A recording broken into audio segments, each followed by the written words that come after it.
Alunos da mediação tecnológica, o professor Beto aqui com vocês e mais uma aula de história. Eu quero começar essa aula com uma reflexão com vocês. Vocês sabem a importância da ciência? Vocês sabem a importância dos descobrimentos científicos? Vocês já pararam para pensar o quanto a pesquisa, a ciência, os descobrimentos, eles transformaram a nossa sociedade? Pois é. Chegou um determinado momento que um produto que tinha aqui na Amazônia, que era produzido aqui na Amazônia, passou por um processo científico, um processo químico. E esse processo químico vai fazer a transformação da economia da Amazônia. Belém, Manaus, Porto Velho, vão se transformar neste momento. Nós estamos falando do látex, nós estamos falando da borracha. O quanto a borracha influenciou a economia da Amazônia. A borracha chegou a ser o segundo produto mais exportado do Brasil no século XIX, perdendo só para o café. A borracha trouxe riqueza para Manaus, trouxe riqueza para Belém, trouxe riquezas para Porto Velho. Com a borracha, nós tivemos a construção da Estrada de Ferro Madeira-Mamoré, a construção do Teatro Amazonas, a construção do Teatro da Paz, a construção do Porto de Manaus, a construção do Porto de Belém, a construção da cidade, da urbanização de Belém e de Manaus, que passaram a ser a Paris dos trópicos. Vocês estão percebendo que a história de Rondônia, ela não teria iniciado naquele momento se não fosse por causa da borracha? Porque se nós analisarmos o que levou à construção da Estrada de Ferro Madeira-Mamoré, foi a borracha. O que levou à Guerra do Acre? A borracha. O que levou à vinda das linhas telegráficas para cá? Foi a borracha. Então a borracha, ela é o berço deste momento do final do século XIX para o início do século XX, que vai fazer com que a região amazônica passe a ter importância dentro da economia nacional e Rondônia passe a aparecer a partir daí. Porto Velho, o nosso hino diz que, aqui de Porto Velho, diz que nascemos do calor das oficinas do pátio da Madeira-Mamoré. Mas será que nós não nascemos da seiva da seringueira, que trouxe a borracha e trouxe o nordestino para cá?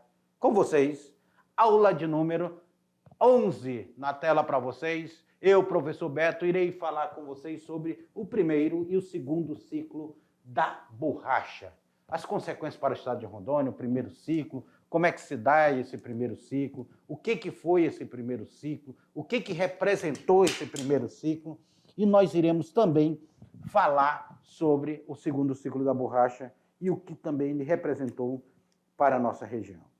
Então, ligadão, que a aula de hoje está top das galáxias aqui, a aula de hoje.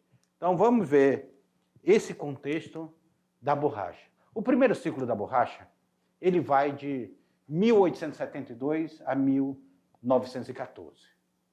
Por que nós falamos que esse primeiro ciclo? Vem cá comigo, vem cá comigo.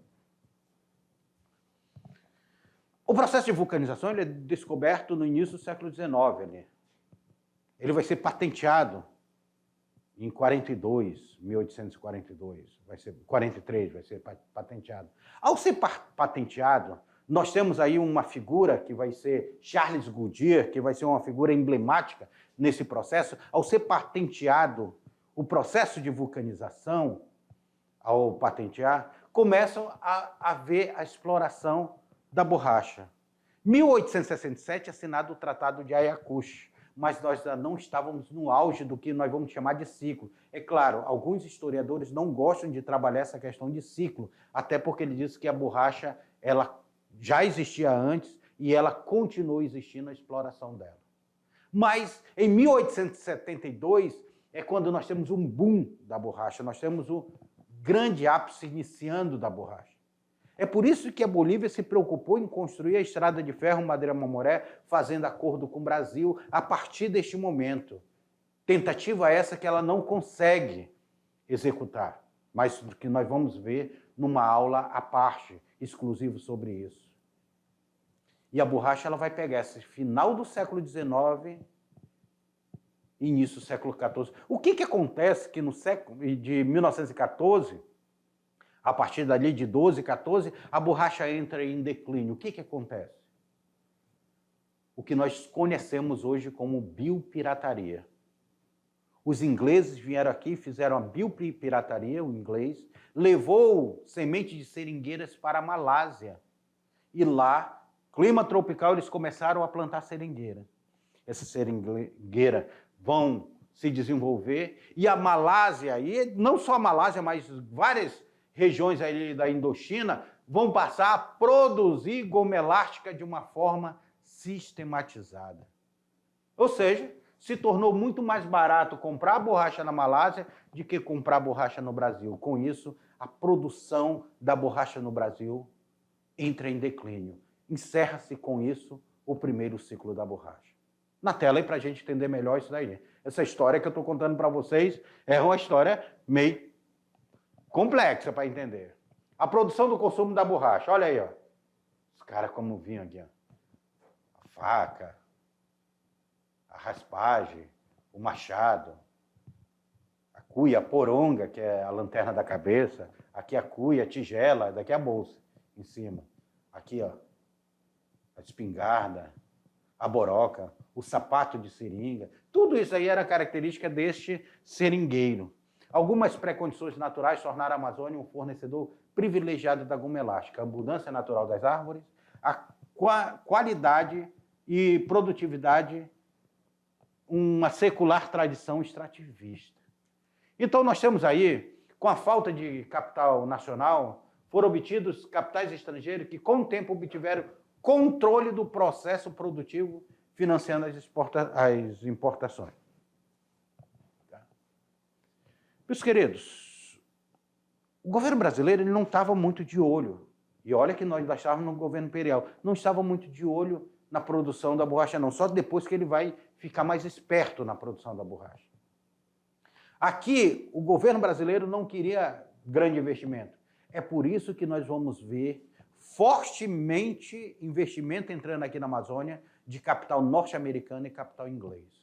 Nós vamos ver companhias de navegações americanas e inglesas entrando aqui dentro da Amazônia, causando uma briga até do processo de navegação. Nós vamos ver a Bolívia fazendo acordo com os norte-americanos e tentando passar a região do Acquiri, a região do Purus, para controle da produção da borracha por um sindicato norte-americano.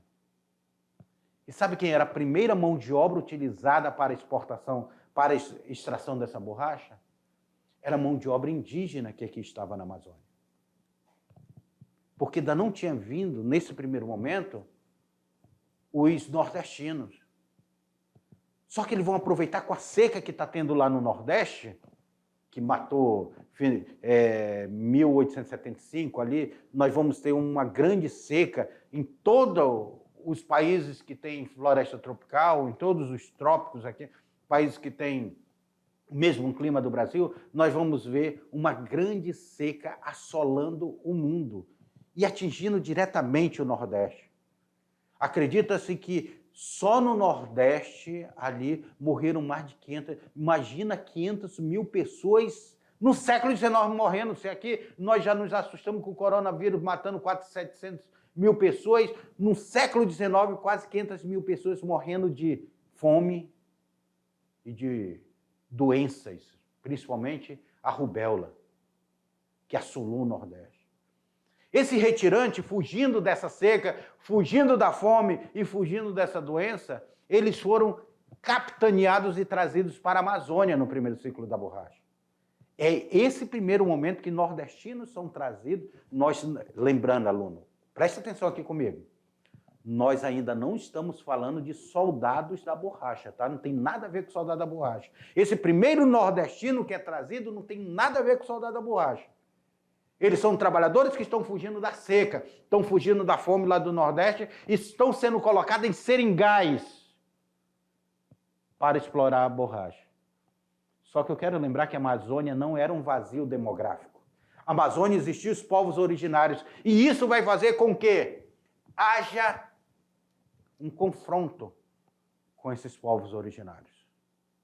Confronto que levou à dizimação de várias etnias indígenas na Amazônia.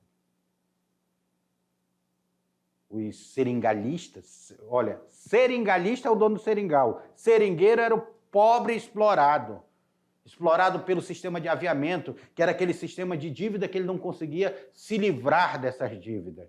Ele é trazido para cá, para os seringais da Amazônia.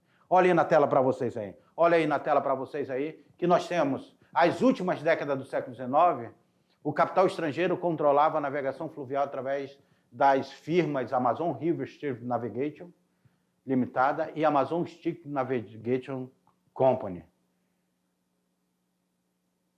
Na última década do século XIX, nas últimas décadas, essas empresas aqui, lembrando que a empresa do Barão de Mauá, vem cá comigo, a empresa do Barão de Mauá já tinha sido derrubada a concessão dada a ela.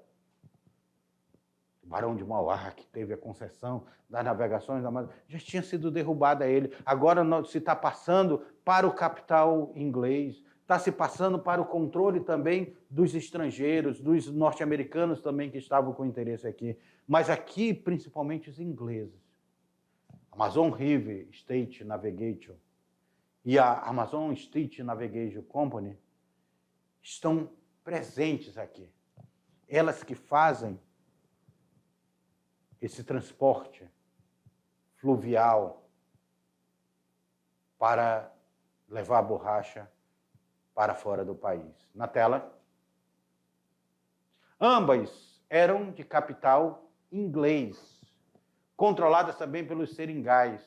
E o Porto de Belém de Manaus, construído por eles e recebido como concessão do governo local. O primeiro Porto de Belém, porque posteriormente quem vai construir o porto vai ser a empresa de Percival Farquhar. E aqui, nessa foto colorizada de luz claro, nós temos aqui um navio a vapor que sangrava os rios da Amazônia para extrair a borracha. Para transportar essa borracha. Como era que funcionava o financiamento? Espera aí, antes de eu falar desse slide, vem cá comigo. Estão conseguindo compreender? Estão conseguindo compreender isso aí? Nós temos dois momentos de exploração da borracha da Amazônia. Nós temos um primeiro momento que começa no século XIX, final do século XIX, 1872, e termina no início do século XX, 1914, e nós vamos ter um segundo momento, mas esse é só quando a Segunda Guerra Mundial estourar, tá bom? Nós vamos ter aí um período de intervalo dentro desses momentos. Nós estamos vendo o primeiro ciclo da borracha. Agora, como é que financiava? Como é que essas empresas entravam? Como é o capital dela? Como era que girava? Na tela para vocês aí. Na tela para vocês. O financiamento funcionava assim. As casas aviadoras, pertencentes aos brasileiros ou portugueses, cuidavam da importação dos produtos, manutenção dos seringais, abriu créditos e abasteciam os seringalistas. Créditos esses que eram pagos com a própria produção. Então, eles não queriam nem dinheiro de volta, não. Eles querem a produção para eles venderem lá fora. Essas casas aviadoras, elas faziam esse financiamento. Aqui que vocês estão vendo são as pelas de borracha, tá? Ficava uma madeira no meio, por isso que elas têm esse buraco no meio, e eles iam derrubando leite e iam defumando para ela e enrijecendo para eles poderem transportar. Alguns regatões navegavam pelos rios amazônicos, trocando os aviamentos pelos produtos do látex, negociando diretamente com os seringueiros. Pessoal, vocês têm ideia do que era um regatão? Um regatão é como se fosse um barco ambulante. Até hoje tem essa cultura de se fazer, se fosse um barco ambulante, desculpa. É como se fosse um mercado, supermercado ambulante. Até hoje tem essa cultura de se fazer os regatões, período de garimpo, tem aquelas balsas de garimpo, sai aquele barco cheio de mercadoria e eles vão lá para o garimpo. Hoje eles trocam com os garimpeiros por ouro. Naquele momento, o ouro branco da Amazônia era borracha. Nós temos aqui seringais, grandes seringais que vão ser feitos. Nós temos o Seringal Pernambuco, o Seringal Paraíso, nós temos aqui o Seringal dos Casaras, o Seringal Laranjeira, nós temos aqui em Jaci, Paraná, era um seringal, nós temos vários seringais espalhados aqui pela nossa região, o Vale do Guaporé era cheio de seringais, seringais esses que fizeram um conflito muito grande com os povos indígenas, vão sequestrar, vão tirar os povos indígenas do seu lugar, muitas vezes vão fazer incursão para matar esses povos indígenas que estavam ali. E então começa essa movimentação que se tem na Amazônia. Na tela para vocês. Na tela. As casas aviadoras agora. Vimos as casas aviadoras. As casas aviadoras eram financiadas pelo capital inglês e também americano. E pegavam os empréstimos e pagavam os empréstimos com a própria borracha. As casas exportadoras monopolizavam o comércio da exportação da borracha comprada das casas aviadoras, impondo o preço. Vocês estão vendo aí que é uma cadeia de exploração? A seringueira é explorada pelo seringueiro. O seringueiro é explorado pelo seringalista. O seringalista é explorado pelo vendedor de produto, pelos aviadores. Os aviadores, as casas aviadoras, as casas de aviamento, são explorados pelas casas exportadoras, que era a última que aqui no Brasil ditava o preço. E essas casas exportadoras eram que levavam, geralmente controladas por estrangeiros, levavam o produto para fora do país. E lá, eu quero lembrar vocês que a borracha, ela alimentou a segunda revolução industrial. Ela vai alimentar esse período que está acontecendo na Europa, a segunda revolução industrial. Nós temos o carro surgindo, a bicicleta, nós temos outros produtos industrializados que vão ser utilizados essa borracha. Inclusive, na Primeira Guerra Mundial, que estoura em 1914, nós temos borracha indo da Amazônia também alimentar o fronte de guerra. Voltem na tela para vocês. Voltem. Então, essas casas aviadoras, nós temos aí, sempre o produto é a borracha. Olha, essas embarcações, gente. Esses retratos dessas embarcações. Esse desenho dessas embarcações que chegam até o interior. Em 1912, houve a queda do preço da borracha. Fez com que todo esse surto de exploração fosse estancado. Pessoal, eu quero que vocês gravem essa data aqui para a gente fazer uma leitura dela.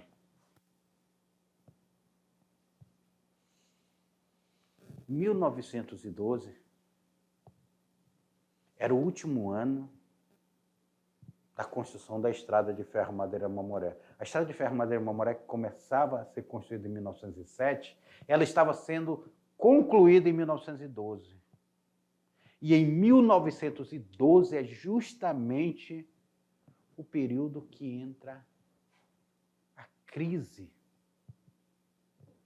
da borracha. Por quê, professor? Já falei com vocês. Por quê? Agora eu pergunto para vocês. Por que está em crise a borracha do Brasil? Por quê?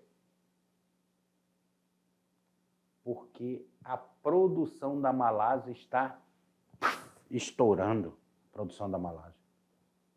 Está explodindo a produção da Malásia. Então, nós temos esse contexto acontecendo aí neste momento. Aí nesse instante. Esse contexto acontecendo. A borracha sendo explorada. A borracha da Amazônia sendo explorada. 1912 é o final da construção da estrada de ferro Madeira Mamoré e é o início da crise da borracha. Ou seja, a estrada de ferro Madeira Mamoré não serviu para o propósito que ela foi construída. Quando ela é concluída, já estamos em crise, então ela não vai servir. Igualmente, nós vimos que o Forte Presidente da Beira não serviu tanto para o propósito, tanto é que ele vai ser abandonado posteriormente. A estrada de ferro Madeira Mamoré também teve seu abandono, porque ela não servia mais economicamente. Serviu apenas para dizimar milhares de indígenas que ficavam em suas margens e ceifar a vida de milhares de trabalhadores estrangeiros que foram trazidos para construir ela. Um preço muito alto para pouca serventia histórica, econômica. Na tela, segundo ciclo. Terminou o primeiro ciclo? Nós já vimos o motivo que terminou o primeiro ciclo. Agora, o que leva o segundo ciclo da borracha? Uma coisa chama atenção para vocês, 1939 e 1945. E aqui foram trouxedos esses nordestinos que vão ser chamados de soldados da borracha. Mais uma vez eu chamo vocês a atenção para essas datas aqui. 1939 e 1935. Em 1939, o mundo passa por uma barbárie grandiosa que vai afetar o mundo inteiro. Em 1939, é dado início à Primeira Guerra Mundial.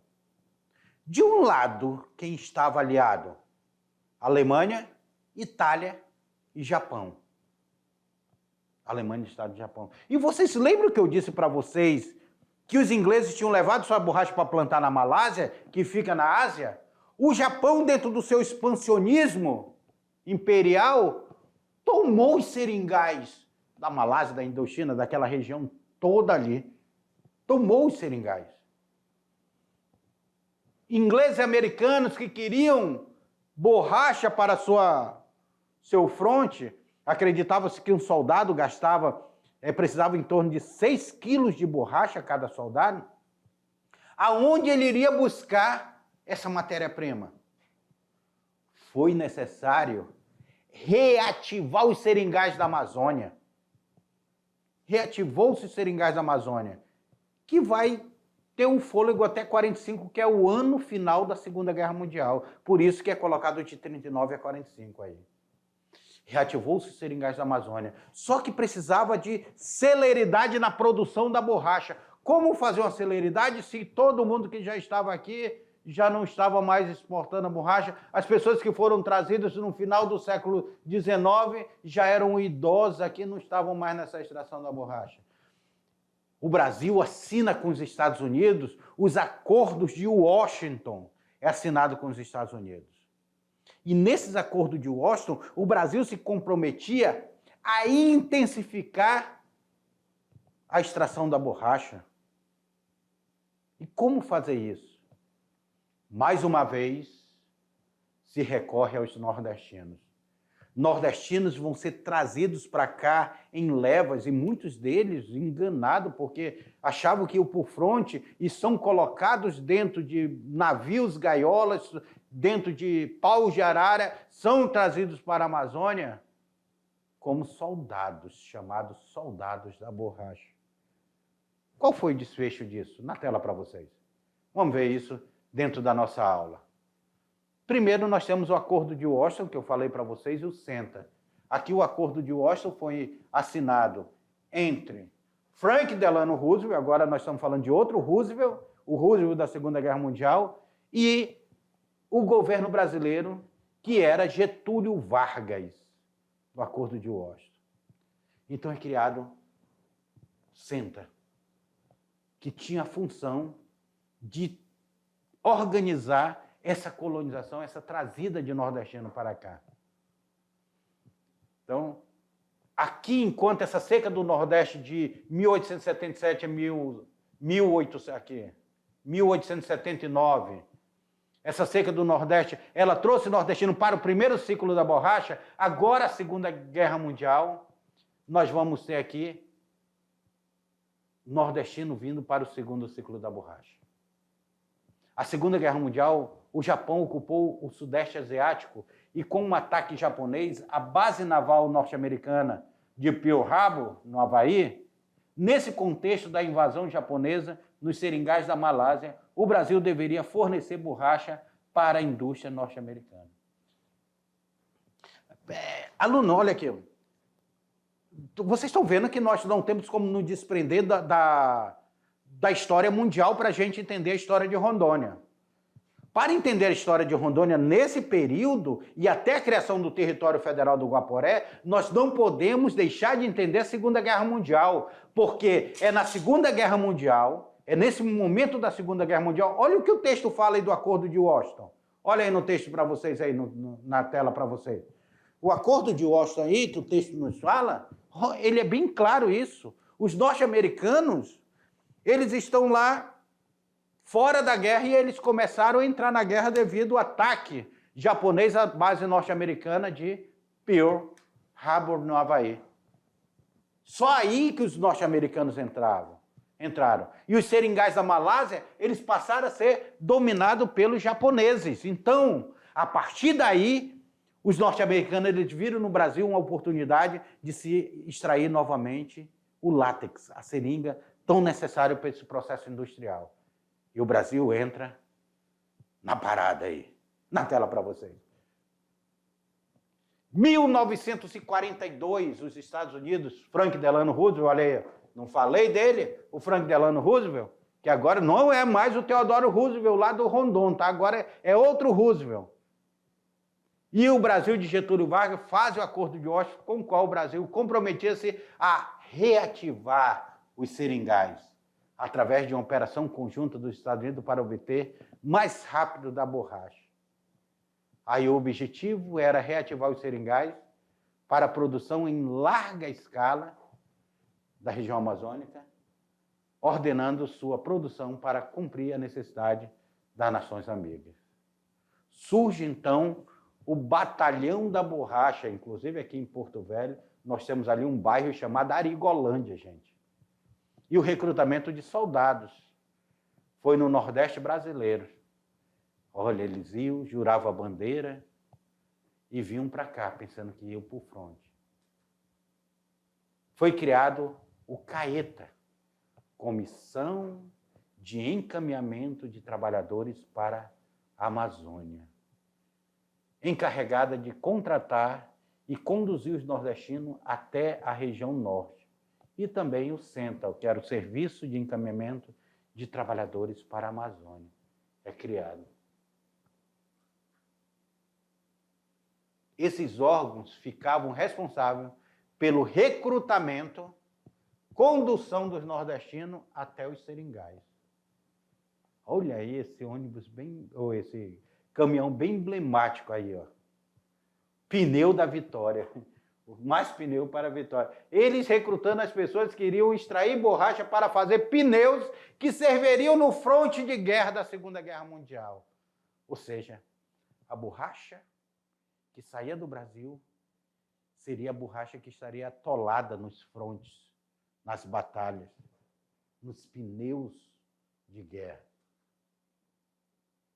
Olha aí, a saída desses soldados lá do Nordeste, chegada, saíam numa maior festa, achavam que eles estavam se tornando grandes heróis. Quando eles chegavam em Porto Velho ou qualquer parte da Amazônia, aí que eles iriam perceber que foram vítimas de uma propaganda enganosa, de uma ideologia de guerra onde era necessário salvar a pátria do perigo que ameaçava, era conduzir os seringais e se depararam com um precário, condições de trabalho, isolamento e doenças. Tiveram que aprender a cortar seringa, colher o látex, defumá-lo e fazer as pelas.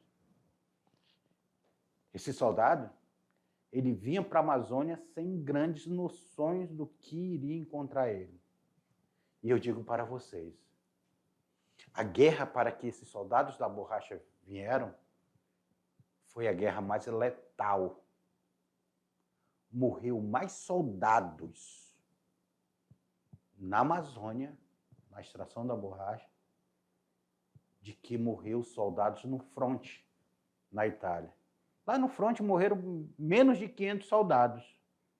Aqui foram mais de 20 mil soldados. Acredito que esse número possa chegar até a 50 mil, porque 100 mil pessoas vão ser trazidas para a Amazônia neste momento. Então, para você ver como a guerra é letal.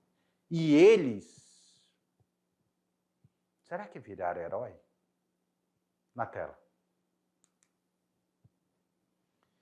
Migraram para a Amazônia em torno de 56 mil pessoas, incluindo os dependentes de trabalhadores, a maioria proveniente do Ceará, Pernambuco, Rio Grande do Norte, Paraíba e Bahia. Vieram para a região 2 grupos de imigrantes. O primeiro eram os retirantes da seca. O segundo eram os arigóis, apelido pejorativo que era dado ao cearense. Foram recrutados e submetidos ao rigoroso exame médico. Tinham que ser solteiro e ter entre 18 e 25 anos. Olha o recrutamento, gente. Verdadeiros campos de concentrações eles passaram. Segundo a estimativa da Associação dos Soldados da Borracha, em Porto Velho, morreram cerca de 27 mil soldados da borracha. Quase 30 mil, só de estimativa deles, aí, de estudo dele. Para cá, eles vieram enfrentar doenças. Esses arigóis e o Banco da Borracha estará muito presente nessa história. Terminada a guerra, os soldados da borracha foram esquecidos e abandonados pelo governo. Não conseguiram voltar para o seu estado de origem e ficaram perdidos na Amazônia. Esses soldados da borracha, eles não tiveram a honraria, foram abandonados. Nós tivemos aí a penetração da Amazônia, a conquista do Acre, nós tivemos o Tratado de Petrópolis, as linhas telegráficas sendo construídas, a estrada de ferro sendo construída, o desmembramento do estado de Rondônia para o Mato Grosso, são consequências que nós tivemos aí nesse período. Mas não foram heróis, não foram considerados heróis, não tiveram medalhas no peito e foram abandonados à própria sorte na Amazônia. Esse foi o retrato desse segundo ciclo da borracha.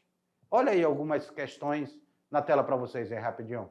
Algumas questões, consequência da penetração dos rios amazônicos, a conquista do Acre, o Tratado de Petrópolis, a linha telegráfica, o aparecimento de Ariquemes de Paraná e Costa Marques, o desmembramento do Mato Grosso do Amazonas, o trabalho extrativista, as colônias agrícolas do Iata e do Candês, que surgiram nesse período, o enfraquecimento da borracha, a decaída dos seringais, a invasão dos seringais bolivianos, que deu a queda. Nós temos aí alguns seringais que tivemos aqui, Rio Novo, de Severino Rodrigues, São João de Pascoal, Ouro Preto de Manuel Eugênio, Melquia de Santos, no Araras, Rivoredo, em Costa Marques, Raridade, Manuzaki e o Casara, em todo o Vale do Guaporé, são alguns seringais da Amazônia. Então, meus queridos alunos, a borracha, ela trouxe uma riqueza para a Amazônia, mas a borracha ela também trouxe problemas, principalmente para os povos nativos daqui, para os povos originários, que sofreram com esse contato, com essa expansão dos seringais, que tiveram que adentrar na floresta onde esses povos moravam. Mas o professor Lourdes Mar vai voltar com vocês, fazendo a revisão dessa aula e atividade com vocês. Até lá.